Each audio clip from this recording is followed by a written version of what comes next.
जय शिवराय, जय भीम, जय संविधान। मी सातारा जिल्हाध्यक्ष बापूसाहेब लांडगे परती। आज माझ्या आंदोलनाचा 8वा दिवस आहे, तरी तहसील कार्यालय, जे तहसीलदार, प्रांताधिकारी, जिल्हाधिकारी, विभागीय आयुक्त या आंदोलनाकडे पूर्णपणे दुर्लक्ष करीत असून मला न्याय कधी भेटणार असा प्रश्न निर्माण झालेला आहे। तर ह्या कराड तहसील विभागातील मनमानी आणि भ्रष्टाचार चाललेला आहे।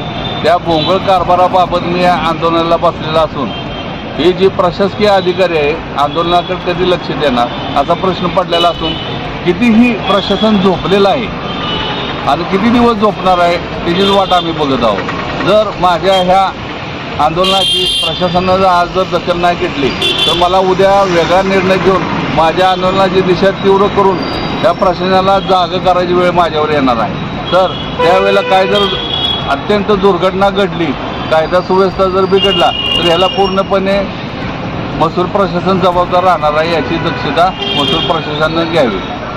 जास्त करून सातारा जिल्ह्याचे आपले जिल्हाधिकारी आहेत, ह्या जिल्हाधिकाऱ्यांना देखील मी पत्रव्यवहार करून निवेदन देऊन त्यांनी देखील आजपर्यंत कोणतेही या पत्राची दखल घेतलेली नाही। तसेच पुणे विभागाचे विभागीय आयुक्त यांना देखील पत्रव्यवहार केलेला आहे।